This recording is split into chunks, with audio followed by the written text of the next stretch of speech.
APPCC chief Sharmila పులివెందులలో bus యాత్ర నిర్వహించనున్నారు. మరి కాసేపట్లో వెంపల్లెలో బస్సు యాత్ర ప్రారంభిస్తారు. మాజీ మంత్రి వైఎస్ వివేకా కుమార్తె సునీతతో కలిసి రోడ్ షోలు సభలో పాల్గొంటారు. లింగాల సింహాద్రిపురంలో పర్యటన అనంతరం సాయంత్రం పులివెందుల చేరుకుంటారు. అక్కడ రోడ్ షో అనంతరం సభలో ప్రసంగిస్తారు షర్మిల. రేపు జమ్మలమడుగు ప్రొద్దుటూరులో పర్యటిస్తారు. దీంతో ఈ విడత బస్సు యాత్ర ముగుస్తుంది.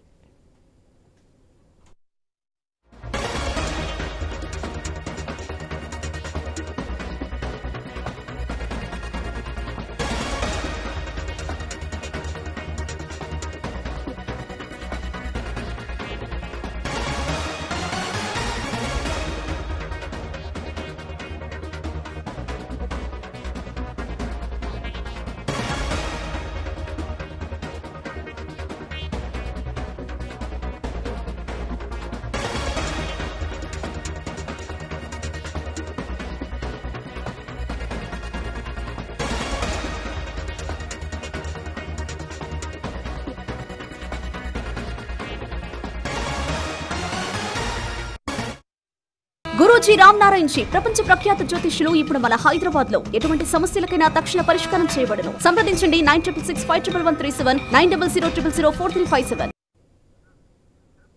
ఏపీపీసీసీ చీఫ్ షర్మిల పులివెందులలో బస్సు యాత్ర నిర్వహించనున్నారు. మరి కాసేపట్లో వెంపెల్లెలో బస్సు యాత్ర ప్రారంభిస్తారు షర్మిల.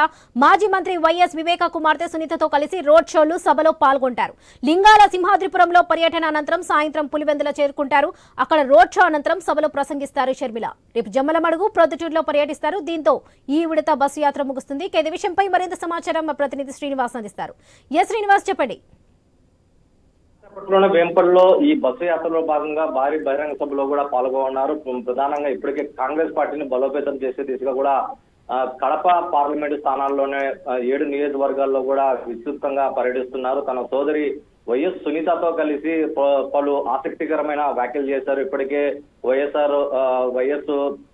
జగన్ మీద, వైఎస్ అవినాష్ రెడ్డి మీద ప్రధానంగా ఇప్పటికే ఓ పక్క వివేక హత్య గురించి ప్రస్తావిస్తూనే మరోవైపు కూడా కాంగ్రెస్ పార్టీ అధికారంలోకి వస్తే తనను బలపరిచి గెలిపిస్తే ఎటువంటి సంక్షేమ పథకాలు కానీ లేదంటే నిరుద్యోగ